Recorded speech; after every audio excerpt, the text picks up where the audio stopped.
সবাইকে আমার অঙ্কের ক্লাসে স্বাগত। আজকে অংশীদারি কারবারের আমার তৃতীয় ক্লাস। এর আগে আমি অংশীদারি কারবারের উপর দুটি ক্লাস নিয়েছি। সেই দুটি ক্লাসের প্রথমটিতে আমি অংশীদারি কারবার সম্পর্কে বিস্তারিত আলোচনা করেছি এবং কিভাবে অঙ্ক করতে হয় সেই বিষয়েও আলোচনা করা হয়েছে প্রথম ক্লাসটিতে। এবং তার পরের ক্লাসটিতে আমি অংশীদারি কারবার থেকে 5 নম্বরের যে অঙ্কগুলো আসে পরীক্ষায়, বিভিন্ন পরীক্ষাতে, স্কুলের পরীক্ষা হতে পারে বা মাধ্যমিক পরীক্ষা হতে পারে, যে সমস্ত অঙ্ক আসে অর্থাৎ অংশীদারি কারবারের যে ইম্পর্ট্যান্ট অঙ্কগুলো সেগুলো নিয়ে আমি আলোচনা করেছি আমার দ্বিতীয় ভিডিওতে। আজকের এই তৃতীয় ক্লাসে আমি অংশীদারি কারবারের এমসিকিউ, সত্য মিথ্যা এবং শূন্যস্থান পূরণ, এই তিনটে বিষয়ের ওপর আলোচনা করব। কোষে দেখি 14 16 এর দাগে এমসিকিউ 5টা অঙ্ক আছে, বিয়ের দাগে সত্য মিথ্যা দুটো এবং সিয়ে শূন্যস্থান পূরণ দুটো আছে। এই অঙ্কগুলো খুব সহজেই করতে পারবে তোমরা যদি প্রথম ভিডিওটা খুব ভালো করে দেখে থাকো। আমার প্রথম ক্লাসটা যদি ভালো করে দেখো তাহলে এই অঙ্কগুলো খুব সহজেই করতে পারবে। আমরা 16 যে এমসিকিউ আছে অর্থাৎ এমসিকিউগুলো নিয়ে একটু আলোচনা করব। প্রথমেই একের দাগের যে এমসিকিউটা আছে, কি আছে অঙ্কটা দেখো। কোনো যৌথ ব্যবসায়ে 3 বন্ধুর মূলধন যথাক্রমে 200 টাকা, 150 টাকা ও 250 টাকা। একই সময় পরে তাদের লভ্যাংশের অনুপাত হবে। তাহলে এখানে কি দেওয়া আছে? 3 বন্ধুর মূলধন দেওয়া আছে। একজনের 200 টাকা, একজনের 150 টাকা, আরেকজনের হচ্ছে 250 টাকা। বলেছে তার একই সময় পরে তাদের লভ্যাংশের অনুপাত কী হবে।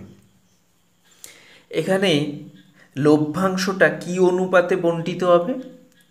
তাদের মূলধনের অনুপাতে। যেহেতু অন্য কোনো বিষয় বলে দেওয়া নেই, চুক্তির কথা কোনো বলে দেওয়া নেই, তাহলে এক্ষেত্রে লভ্যাংশটা কি অনুপাতে বণ্টিত হবে? তাদের মূলধনের অনুপাতে। তাহলে আমাদের লভ্যাংশের অনুপাত চেয়েছে, সেটা কিসের অনুপাত বের করলে হবে? মূলধনের অনুপাত। তাহলে তারা যে মূলধনটা দিয়েছেন সেই মূলধনের অনুপাতটাই লভ্যাংশের অনুপাত। তাহলে এই অঙ্কটা করে নেবে। কিভাবে করবে না, 3 বন্ধুর মূলধন দেওয়া আছে, একজন 200 টাকা, একজন 150 টাকা, একজন 250 টাকা, এই তিনটের অনুপাত বের করবে। তাহলে লিখবে 3 বন্ধুর মূলধনের অনুপাত সমান কী হবে? প্রথম বন্ধু কত দিয়েছে? 200 ইজটু দ্বিতীয় বন্ধু কত দিয়েছে? 150, তাহলে ইজটু 150। তৃতীয় বন্ধু কত দিয়েছে? 250, তাহলে ইজটু 250। এই অনুপাতটা বের করলেই হবে। তাহলে অনুপাতটা কত হবে? ক্যালকুলেশন করলে 4:3:5, অর্থাৎ এই যে অনুপাতটা, মূলধনের অনুপাত পেলাম, এই অনুপাতেই তারা লভ্যাংশ পাবে। লভ্যাংশের অনুপাতটাই এটা হবে। তাহলে লভ্যাংশের অনুপাত কত হবে? 4:3:5। তাহলে কোন অপশানটা হবে? Option B. তাহলে বোঝা গেছে, খুব সহজ। নেক্সট যে অঙ্কটা 2 দাগের এমসিকিউ এর 2 নম্বর অঙ্কটা কি বলেছে? শুভেন্দু নৌসাদ যথাক্রমে 1500 টাকা এবং 1000 টাকা দিয়ে একটি ব্যবসা শুরু করে। 1 বছর পরে ব্যবসায় 75 টাকা ক্ষতি হলো। শুভেন্দুর ক্ষতি হয়। তাহলে শুভেন্দু নৌসাদ দুজনে মিলে ব্যবসাটা শুরু করেছে। কত টাকা দিয়ে ব্যবসা শুরু করেছে? একজন 1500 টাকা দিয়েছে, আরেকজন 1000 টাকা দিয়েছে। এবার বছরের শেষে ব্যবসায় ক্ষতি হয়েছে। কোনো একটা ব্যবসা যখন করা হচ্ছে ব্যবসা, যৌথ ব্যবসা, যেহেতু অংশীদারি কারবার, তাহলে এই পার্টনারশিপ বিজনেসে যখন লাভ হয় তখন পার্টনাররা তারা সেই লাভের অংশটা পায়, এবং যদি ব্যবসাটায় ক্ষতি হয় সেক্ষেত্রে ক্ষতিটাও পূরণ হবে কিভাবে? তাদের যে যেমনভাবে লাভ হলে পেত সেই একই রকমভাবে ক্ষতিটাও পূরণ করতে হবে। এক্ষেত্রে ক্ষতিটা কি অনুপাতে পূরণ করতে হবে? যে অনুপাতে তারা মূলধন দিয়েছে। এখানে আর তো কোনো চুক্তির কথা উল্লেখ নেই, তাহলে মূলধন যে অনুপাতে দিয়েছে সেই অনুপাতেই তাদের ক্ষতি হবে। তাহলে শুভেন্দু ও নৌসাদের মূলধনের অনুপাতটা বের করলেই আমরা তাদের ক্ষতির অনুপাতটা পেয়ে যাব। তাহলে লিখব শুভেন্দু ও নৌসাদের মূলধনের অনুপাত সমান কী হবে? শুভেন্দু কত দিয়েছে? 1500 টাকা, আর নৌসাদ কত দিয়েছে? 1000 টাকা। তাহলে 1500 ইজটু 1000, এই অনুপাতটা কত হবে? 3:2। তাহলে শুভেন্দু ও নৌসাদের মূলধনের অনুপাত কত পেলাম? 3:2।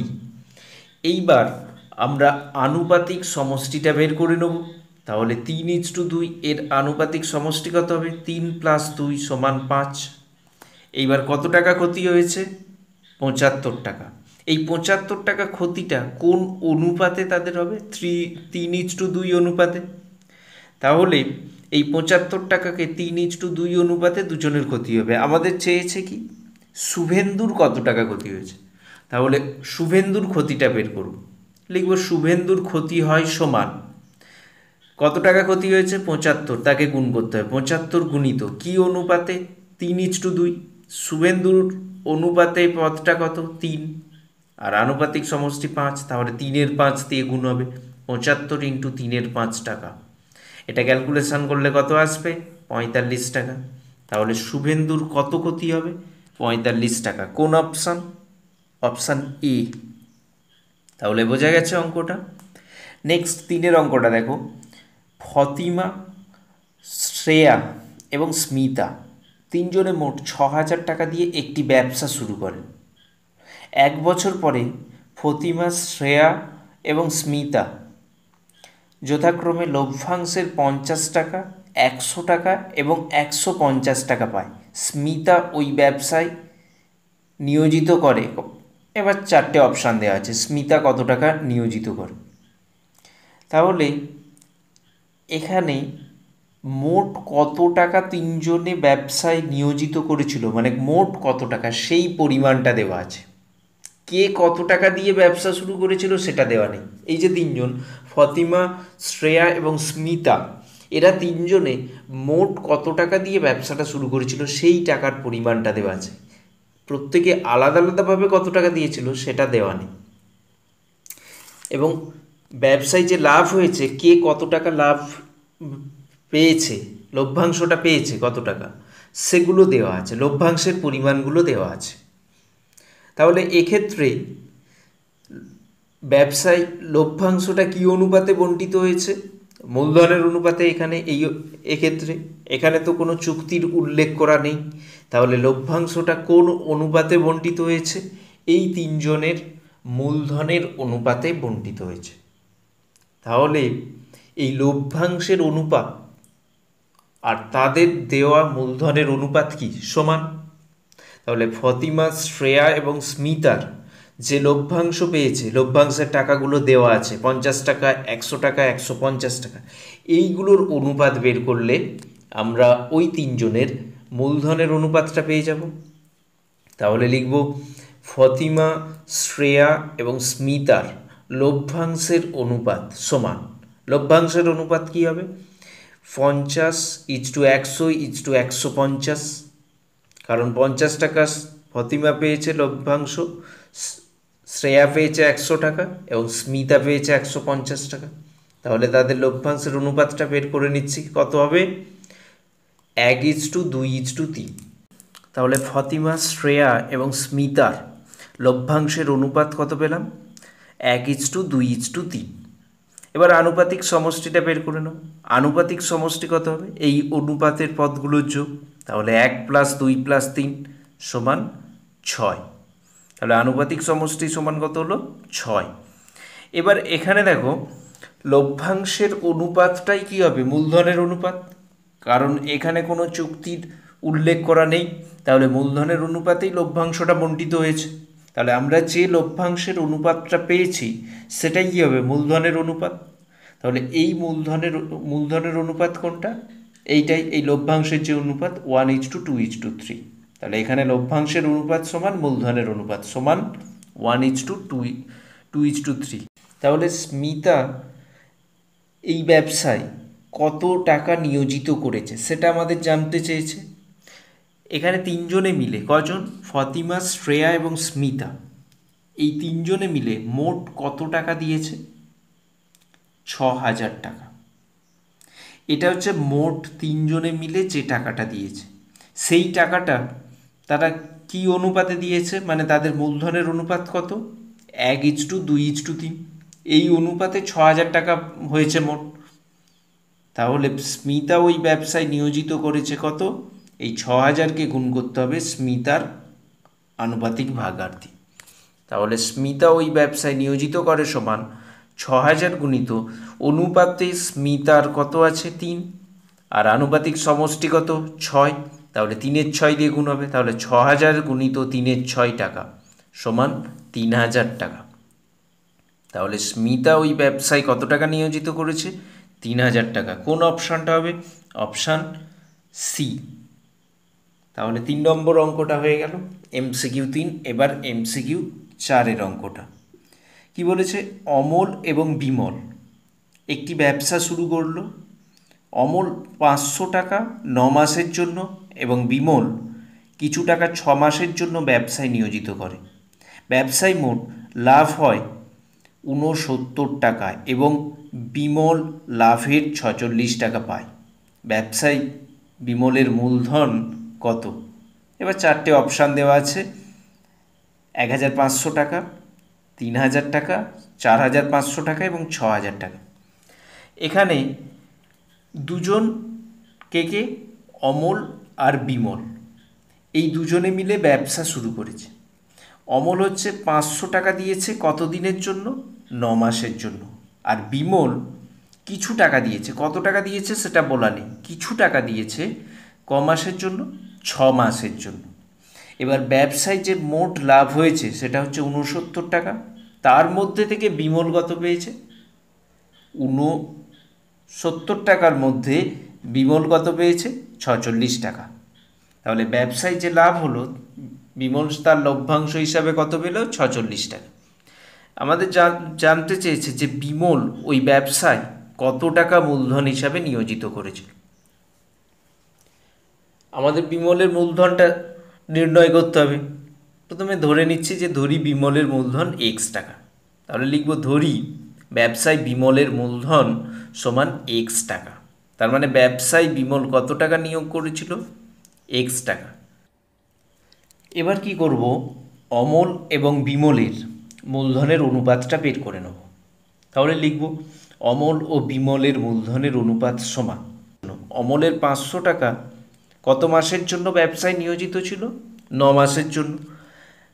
আর বিমলের X টাকা আমরা ধরে নিয়েছি কত? X টাকা, সেটা কত মাসের জন্য নিয়োজিত ছিল? 6 মাসের জন্য। তাহলে অমল আর বিমলের মূলধনের অনুপাত কী হবে? 500 × 9। অমলের হচ্ছে 500 টাকা 9 মাসের, তাহলে 500 × 9 = বিমলের হচ্ছে X টাকা 6 মাসের জন্য, X × 6। এই অনুপাতটা কত হবে? 750 = X। তাহলে অমল ও বিমলের মূলধনের অনুপাত কত পেলাম? 750 = X। এবার আনুপাতিক সমষ্টি তাহলে কত হবে? 750 + X। এই দুটো যোগ করলে পদ দুটো। এখন ব্যবসায় মোট লাভ কত হয়েছে? 69 টাকা। তাহলে লিখব ব্যবসায় মোট লাভ সমান 69 টাকা। এবার বিমল কত পাবে? এই 69 টাকাটা এই মূলধনের অনুপাতে ভাগ হবে। লভ্যাংশটা কি অনুপাতে ভাগ হবে? মূলধনের অনুপাতে। কোনো চুক্তির উল্লেখ করা না থাকলে বলেছি সবসময় মূলধনের অনুপাতে ভাগ হয়ে যাবে। তাহলে এই 69 টাকাটা কী অনুপাতে ভাগ হবে? এই মূলধনের অনুপাতে। তাহলে বিমল পাবে কত পাবে? 69 গুণিত অনুপাতে বিমলের পদে কত আছে? এক্স। তাহলে এক্স বাই কত হবে? আনুপাতিক সমষ্টিটা 750 প্লাস এক্স। তাহলে 69 গুণিত এক্স বাই 750 প্লাস এক্স টাকা। এই টাকাটাই কার সঙ্গে সমান হবে? বলে দেওয়া আছে অঙ্কে 46 টাকা। তাহলে এই 69 গুণিত এক্স বাই 750 প্লাস এক্স সমান কত হবে? 46। তাহলে এইটা সমান 46। এবার এখান থেকে আমাদের ক্যালকুলেশন করে এক্সের মানটা বের করতে হবে। তাহলে ক্যালকুলেশনটা করো, সমাধান করলেই হয়ে যাবে। তাহলে এক্স বাই 750 প্লাস এক্স সমান কত হবে? 46 বাই 69। এটা কাটাকাটি করলে 2-3। তার মানে এক্স বাই 750 প্লাস এক্স সমান কত হবে? 2-3। এবার এখানে আমরা কোনাকুনি গুণ করে দিতে পারি। তাহলে 3 দিয়ে এক্সকে গুণ করলে কত হবে? 3x সমান 2 দিয়ে 750কে গুণ হবে 1500 প্লাস 2 দিয়ে এক্সকে গুণ করলে 2x। এবার এই 3x আর 2x একদিকে আসবে, 3x মাইনাস 2x সমান 1500। তার মানে x সমান কত? 1500। তাহলে আমরা x সমান কত পেলাম? 1500। এক্সটা কি? বিমলের টাকার পরিমাণ। বিমল কত টাকা ব্যবসায় মূলধন দিয়েছিল সেটাই হচ্ছে এক্স। তাহলে বিমল কত টাকা মূলধন দিয়েছিল? 1500 টাকা। কোন অপশানটা? Option A. এবার আমরা অপশান এ হলো। এবার আমরা পরের অঙ্কটা দেখছি, এমসিকিউ 5 নম্বরটা। কি আছে? পল্লবী 500 টাকা 9 মাসের জন্য এবং রাজিয়া 600 টাকা 5 মাসের জন্য একটি ব্যবসায় নিয়োজিত করে। লভ্যাংশ তাদের মধ্যে বণ্টিত হবে যে অনুপাতে তা হলো, বলে 4টে অপশান দেওয়া আছে। মানে দুজন, একজন হচ্ছে পল্লবী আর একজন রাজিয়া। তারা, পল্লবী হচ্ছে 500 টাকা দিয়েছে ব্যবসায় 9 মাসের জন্য, আর রাজিয়া হচ্ছে 600 টাকা দিয়েছে ব্যবসায় 5 মাসের জন্য।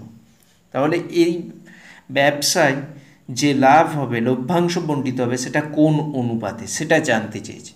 এখানে তো কোনো কিছুই বলে দেওয়া নেই, শুধু মূলধন দেওয়া আছে আর লভ্যাংশটা। তার মানে লভ্যাংশ বন্টনের কোন অনুপাতে হবে? মূলধনের অনুপাতে। তারা যে পরিমাণ মূলধন দিয়েছে সেই মূলধনের অনুপাতে লভ্যাংশটা বণ্টিত হবে। এবং মূলধনের অনুপাত কী হবে? এটা যেহেতু মিশ্র অংশীদারি কারবার, মিশ্র অংশীদারি কারবারে যেভাবে মূলধনের অনুপাত বের করতে হয় সেইভাবে মূলধনের অনুপাতটা বের করবে। মিশ্র অংশীদারি কারবারে কীভাবে মূলধনের অনুপাত বের করতে হয় সেগুলো আমি আগেই বলে দিয়েছি। আমার প্রথম যে ক্লাসটা ছিল, একদম প্রথম যে ক্লাসটা নিয়েছিলাম সেখানে বলা ছিল, এবং দ্বিতীয় ক্লাসের অঙ্কগুলোতেও বলে দেওয়া ছিল। তাহলে সেইভাবে আমরা মূলধনের অনুপাতটা বের করব। এই মূলধনের অনুপাতটাই হবে লভ্যাংশ বন্টনের অনুপাত। তাহলে মূলধনের অনুপাতটা বের করব। পল্লবী ও রাজিয়ার মূলধনের অনুপাত সমান, অনুপাতটা কিভাবে হবে? পল্লবীর 500 টাকা 9 মাসের জন্য, যার যে পরিমাণ টাকা যে সময়ের জন্য ছিল, যত মাসের জন্য, সেটা দিয়ে গুণ করে তার মূলধনটা বের করতে হয়। তাহলে 500 ইন্টু 9, পল্লবীর 500 টাকা 9 মাসের জন্য 500 ইন্টু 9 ইজ টু রাজিয়ার 600 টাকা 5 মাসের জন্য, তাহলে 600 ইন্টু 5। তাহলে এই হচ্ছে মূলধনের অনুপাত। এবার এটাকে সরল করতে হবে, ক্যালকুলেশন করলে কত আসবে? 3:2। তাহলে পল্লবী ও রাজিয়ার মূলধনের অনুপাত কত পেলাম? 3:2। তাহলে লভ্যাংশ বন্টনের অনুপাত কি হবে? এটাই হবে 3:2। তাহলে লভ্যাংশ বন্টনের অনুপাতটা লিখে দেবো, কত হবে? 3:2, মানে অপশান এ। তাহলে এমসিকিউ 5টা হয়ে গেল, খুবই সহজ। তোমরা অঙ্কগুলো নিজেরাই করতে পারবে, খুব সহজ অঙ্ক। এবার বিয়ের যেটা আছে সত্য মিথ্যা, 1 নম্বর যেটা বলেছে, অংশীদারি ব্যবসায় কমপক্ষে লোকের দরকার 3 জন। এই যে অঙ্কগুলো সত্য মিথ্যা এবং শূন্যস্থান পূরণ, এগুলো তোমাদের আমার যে প্রথম ক্লাসটা সেটা ভালো করে দেখলেই এগুলো নিজেরাই খুব করতে পারবে, খুব সহজ। তাহলে অংশীদারি কারবারে কমপক্ষে কতজন লোকের দরকার? 3 জন বলেছে। এটা কি ঠিক? অংশীদারি কারবার তো দুজন মিলেও করতে পারে, কমপক্ষে দুজন হলেই অংশীদারি কারবার হয়। তাহলে এটা মিথ্যা। কমপক্ষে দুজন চাই, দুই বা দুইয়ের বেশি হলেই অংশীদারি কারবার হয়। তাহলে কমপক্ষে কতজন? দুজন হলেই অংশীদারি কারবার হয়। তাহলে অংশীদারি কারবারে কতজন লোকের দরকার? কমপক্ষে দুজন। কিন্তু এখানে বলে দেওয়া আছে কত? তিনজন। তাহলে এটা কি মিথ্যা? তারপরে বিয়ের দুইয়েরটা বলেছে, একটি ব্যবসায় রাজু ও আসিফের মূলধনের অনুপাত 5:4। মোট লাভে 80 টাকা পেল রাজু, মোট লাভের 80 টাকা পেলে আসিফ পায় 100 টাকা। আচ্ছা, এখানে খেয়াল করো, ব্যবসায় রাজু আর আসিফের মূলধনের অনুপাত কত দেওয়া আছে? 5:4। মূলধনের অনুপাতে কার অংশটা বেশি? রাজুর। দেখো, রাজুর অনুপাতে পদ হচ্ছে 5 আর আসিফের 4। এবার বলেছে মোট লাভের 80 টাকা পেল রাজু আর আসিফ হচ্ছে 100 টাকা। যার মূলধন বেশি সে তো বেশি টাকা পাবে লাভ হিসাবে। এখানে কার মূলধন বেশি আমরা অনুপাত দেখে বুঝতে পারছি, অনুপাতের রাজুর বেশি 5:4। তার মানে রাজু বেশি টাকা পাবে মূলধনের, যেহেতু বেশি রাজুর। এখানেও কিন্তু বলে দেওয়া আছে উল্টোটা, রাজু 80 টাকা পেলে আসিফ 100 টাকা। তাহলে এটা তো হওয়া সম্ভব নয়। তাহলে এটা কি মিথ্যা? বেশি পাওয়ার কথা কার? রাজুর, কিন্তু এখানে উল্টোটা বলে দেওয়া আছে, তার মানে এটা মিথ্যা। সত্য মিথ্যা হয়ে গেল। এবার শূন্যস্থান পূরণ। শূন্যস্থান পূরণ কি বলেছে? অংশীদারি কারবার ড্যাশ ধরনের। আমরা প্রথম ক্লাসেই আলোচনা করেছিলাম যে অংশীদারি কারবার কত ধরনের? দুই প্রকার, সাধারণত দুই প্রকার। কি কি? একটা হচ্ছে সরল অংশীদারি কারবার আর একটা মিশ্র অংশীদারি কারবার। তাহলে অংশীদারি কারবার কয় ধরনের? দুই ধরনের। তারপরে দুইয়েরটা বলেছে, অন্য কোনো শর্ত ছাড়া অংশীদারি ব্যবসায় অংশীদারিগণ সমান সময়ের জন্য মূলধন নিয়োজিত করলে তাকে ড্যাশ অংশীদারি কারবার বলে। সরল অংশীদারি কারবার বলে। আমরা সরল অংশীদারি কারবারের যে সংজ্ঞা বলেছিলাম সেখানে বলা হয়েছিল যে অংশীদারিগণ সমান সময়ের জন্য যদি ব্যবসায় মূলধন নিয়োজিত করে সেই অংশীদারি কারবারকে বলা হয় সরল অংশীদারি কারবার। তাহলে অন্য কোনো শর্ত ছাড়া অংশীদারি ব্যবসায় অংশীদারগণ যদি সমান সময়ের জন্য মূলধন নিয়োজিত করে তাহলে তাকে বলা হয় কি? সরল অংশীদারি কারবার। আর যদি মূলধনটা ভিন্ন ভিন্ন সময়ের জন্য নিয়োজিত করে অংশীদারগণ তাহলে সেটাকে কি বলা হয়েছিল? মিশ্র অংশীদারি কারবার। পরের এটা দেখো, শূন্যস্থান পূরণটা, অন্য কোনো শর্ত ছাড়া অংশীদারি ব্যবসায় অংশীদারগণ ভিন্ন ভিন্ন সময়ের জন্য মূলধন নিয়োজিত করলে তাকে ড্যাশ অংশীদারি কারবার বলে। কি বলা হয়? মিশ্র। তাহলে এমসিকিউ, সত্য মিথ্যা এবং শূন্যস্থান পূরণের অঙ্কগুলো হয়ে গেল। তোমরা এই অঙ্কগুলো ভালো করে প্র্যাকটিস করো, ভালো করে বোঝো। কোনো রকম কোনো সমস্যা হলে কমেন্ট করে জানাও, আমি সেই সমস্যা সমাধান করার চেষ্টা করব। এবং অংশীদারি কারবারের অঙ্কগুলো তোমরা ভালো করে প্র্যাকটিস করলে এখান থেকে যে অঙ্কগুলো পরীক্ষায় আসবে ফুল মার্কস পাবে। একটু প্র্যাকটিস করলেই তোমাদের ফুল মার্কস পাওয়া যাবে এইখান থেকে। খুব সহজ এই চ্যাপ্টারের অঙ্কগুলো।